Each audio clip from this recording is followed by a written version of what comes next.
Hello everyone, good morning to all of you.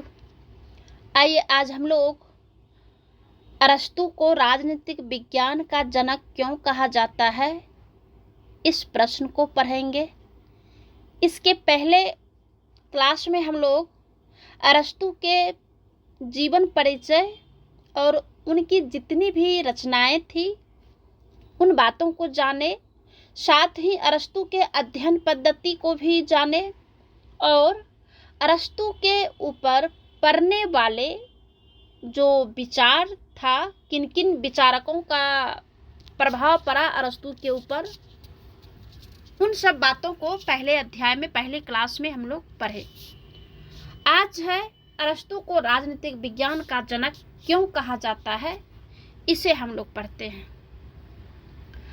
अरस्तु को राजनीतिक विज्ञान का जनक कहा जाता है या पिता कहा जाता है, लेकिन राजनीतिक चिंतन का शुभारंभ करने वाले जो थे वो सुकरात और प्लेटो थे, क्योंकि अरस्तु से पहले प्लेटो आते हैं और प्लेटो से भी पहले सुकरात आते हैं, जिन्होंने कि राजनीतिक चिंतन का शुभारंभ किया था और उस पर चिंतन मनन किया था।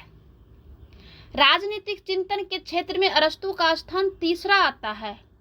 फिर भी राजनीति विज्ञान या शास्त्र को स्वतंत्र विज्ञान की कोटि में लाने का श्रेय अरस्तु को ही प्राप्त होता है।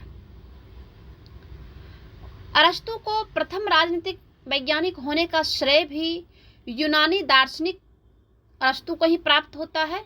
उसने ही सबसे पहले राजनीति शास्त्र को विज्ञान का रूप देता है, अर्थात सर्वप्रथम वैज्ञानिक प्रणाली से राजनीतिक विषयों का अध्ययन का शुरू कर इस शास्त्र को एक सुव्यवस्थित परिभाषा प्रदान करते हैं और इस विषय के क्षेत्र का निर्धारण भी करते हैं।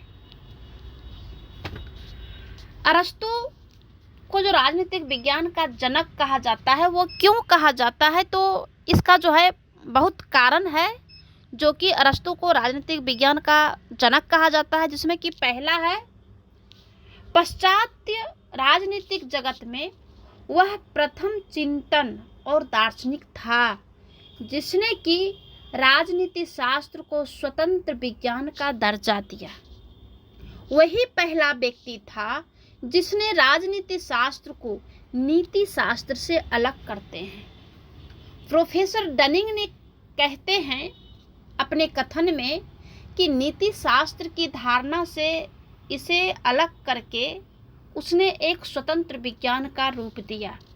उसने वैज्ञानिक अध्ययन के आधार पर सबसे पहले इस शास्त्र की परिभाषा दिया और इसके क्षेत्र का व्यवस्थित रूप भी निर्धारित किया।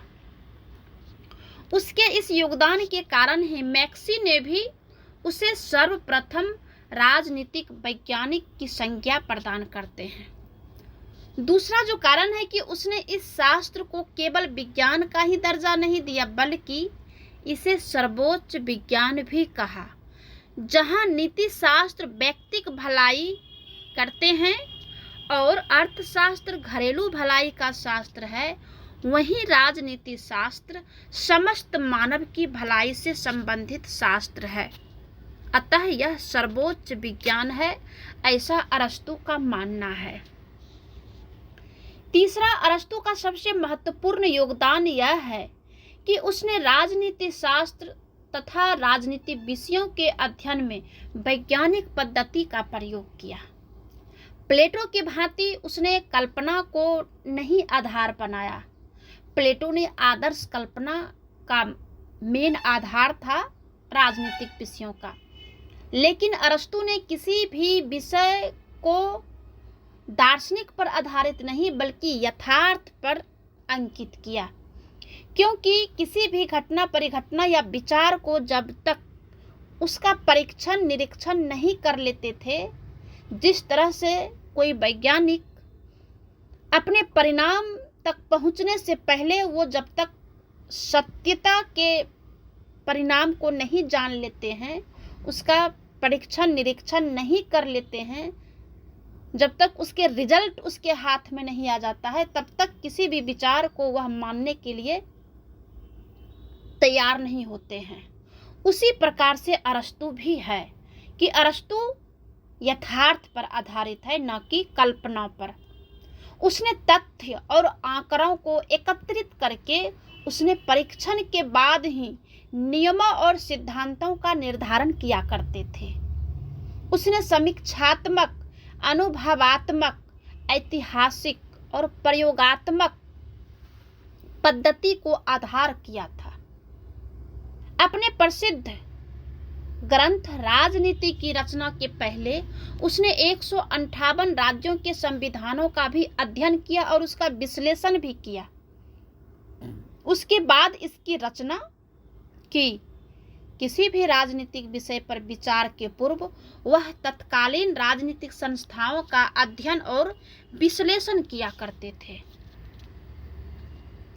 इनका जो अगला विचार है कि विषय के वैज्ञानिक विश्लेषण के प्रति झुकाव के कारण उसने न केवल राजनीति शास्त्र को विज्ञान का दर्जा दिया, बल्कि उसने आगमनात्मक या व्यक्ति मूलक पद्धति को भी जन्म दिया।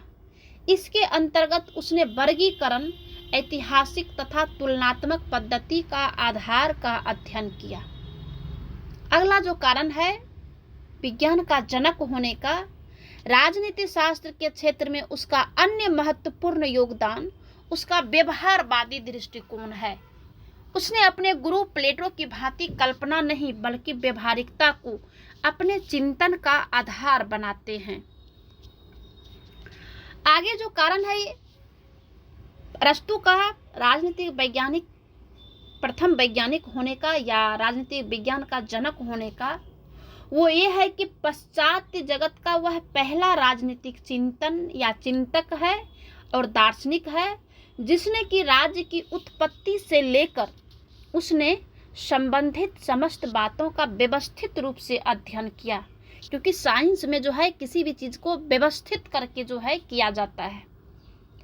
यद्यपि उसने नगर राज्यों के बारे में अध्ययन किया, लेकिन अपने अध्ययन के माध्यम से उसने राज्य से संबंधित सिद्धांतों का प्रतिपादन भी किया। उसी ने सबसे पहले यह कहा कि व्यक्ति एक राजनीतिक प्राणी है, अरस्तु का कहना था।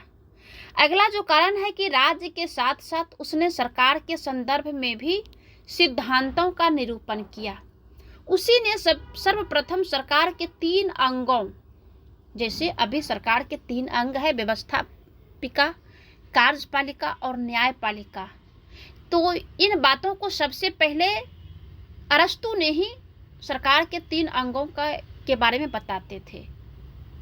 नीति निर्धारक, प्रशासकीय और न्यायिक का उल्लेख उन्हीं का देन है। अपने गुरु प्लेटो से अलग उसी ने सबसे पहले विधि की सर्वोच्चता का सिद्धांत का प्रतिपादन किया था। वह बुद्धिमान व्यक्तियों के विवेक के स्थान पर कानून की श्रेष्ठता में विश्वास करते थे। ऐसा जो है अरस्तु का विचार था। आगे है कि सबसे पहले उसी ने व्यक्तिगत संपत्ति के महत्व तथा उसके सार्वजनिक हित में उपयोग पर बल दिया था। क्योंकि इनके जो गुरु थे प्लेटो संपत्ति का साम्यवाद और पत्नियों का भी साम्यवाद का सिद्धांत दिया था। उसी ने सबसे पहले निजी संपत्ति और सार्वजनिक हित में समन्वय को स्थापित किया था। उसके कारण जो है अरस्तु को राजनीतिक विज्ञान होने का कि पाश्चात्य जगत में वही सबसे पहला राजनीतिक दार्शनिक था जिसने नागरिकता के सिद्धांत का प्रतिपादन करते हैं। आगे है क्रांति के संदर्भ में उसके विचार राजनीति शास्त्र के क्षेत्र में उसके महत्वपूर्ण देन है। क्रांति की परिभाषा तथा उसके कारणों और उसको रोकने के उपाय के बारे में उसने जो विचार व्यक्त किए उसकी महत्वपूर्ण देन है। आगे जो कारण है कि व्यक्ति की स्वतंत्रता और राज्य के मध्य समन्वय स्थापित कर राजनीति शास्त्र के क्षेत्र में महत्वपूर्ण योगदान देते हैं। उसने राज्य में लोकमत तथा या जनमत की परंपराओं के महत्व को स्वीकार करते हैं।